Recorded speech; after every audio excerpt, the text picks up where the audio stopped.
Hello, I'm Ellen Codiff, Editor-in-Chief of Food Channel Pro. We're continuing our video series, Leaders with Guts, with Craig Culver.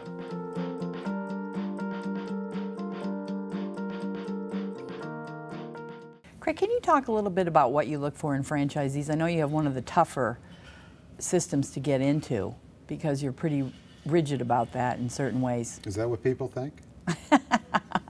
I'm glad to know that. We look for leadership qualities.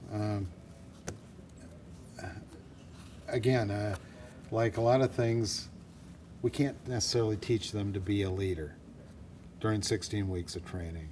So they have to come with that quality, and somehow or another, we have to determine whether they've got that quality or not in a week-long session that we go through as part of our screening process. And unfortunately, they have to have the money to be able to do this project as well. But leadership is number one. You know, we've got to determine whether they're people, you know, whether they bring energy and enthusiasm with them on a daily basis. We've got to make those determinations. When you first offer a franchise to a franchisee, you only let them have one unit. How long does it take before they have to prove themselves before you'll let them open more units? Well, they have to be open at least 1 year before they're able to do a second Culver's restaurant. And they have to prove themselves in the first one. Running 2 restaurants is a lot different than running 1. I like to go back to the days when we had 1 restaurant and then 2, and you know, boy, I learned a lot about leadership and empowerment and things like that. Running 2 restaurants is different. I can't be in 2 places at the same time. And so you've got to learn how to develop people.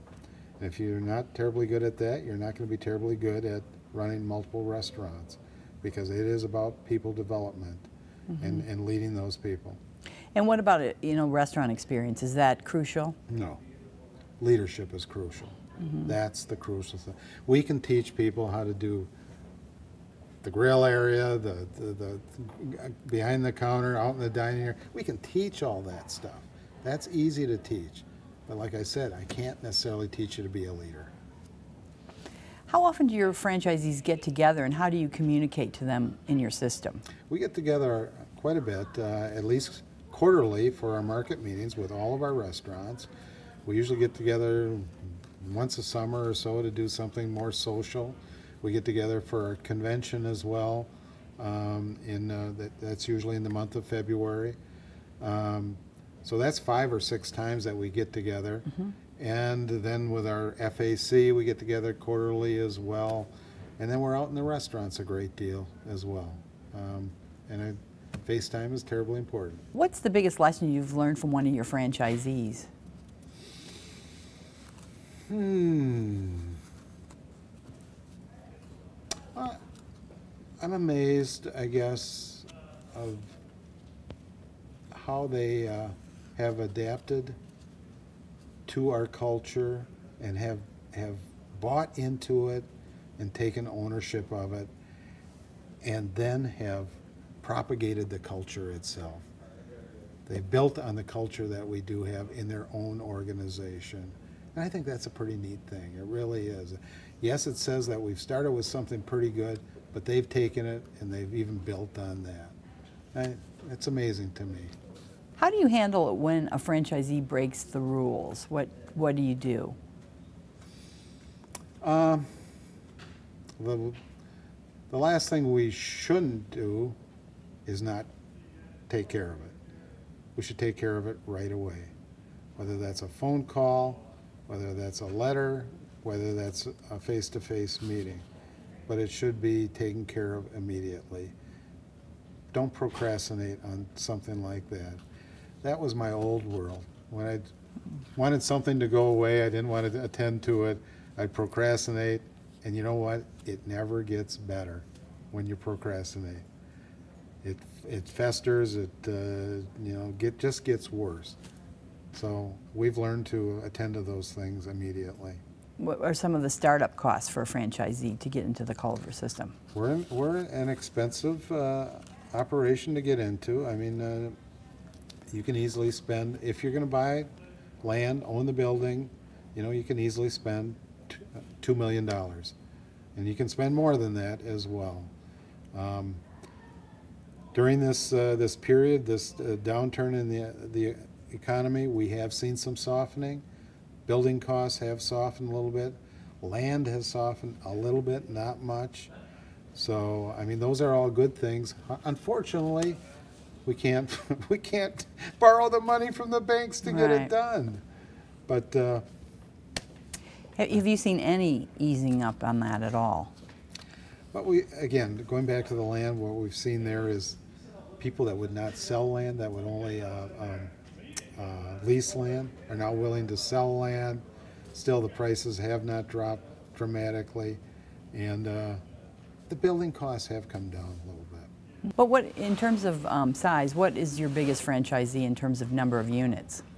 We've got a lot of partnerships where franchisees partner up with other franchisees. There's quite a bit of that. And then we've got a general manager that doesn't have the money to open their own restaurant, and we'll put them in a place of ownership. So we've got some of our franchisees that are probably involved in as many as 15 restaurants. That's a lot.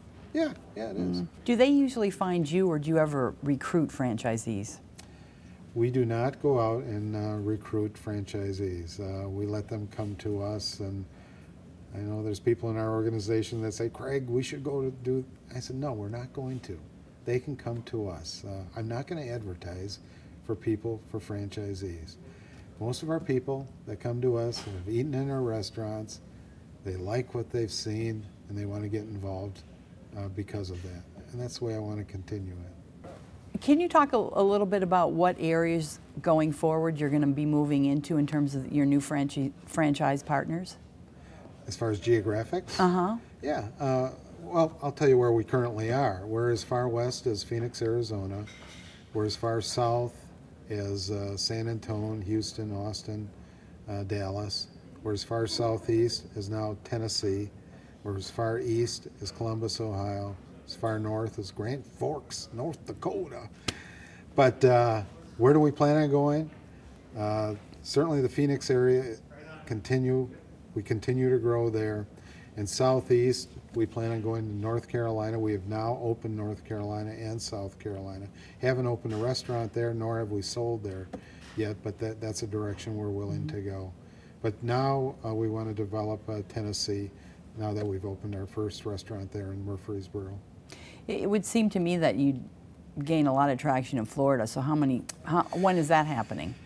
You got to go through, Tennessee is getting pretty close, but you're Georgia, still, you got to go through Georgia. Yeah, and we're trying to stay disciplined on that, although we know that once we get to western Florida, I mean, that's all Midwest pretty much along the coast. Absolutely. That we'd have some traction there.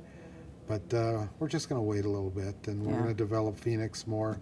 Oh, and I forgot Salt Lake City. We are going to Salt Lake City. We have sold there already, and we'll open there next year sometime. Good luck with that. I hope. I like luck. I'm okay with luck.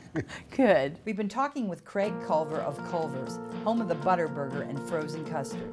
Check out the next part of the series as we explore what it takes to be a leader with guts. For Food Channel Pro, I'm Ellen Codiff.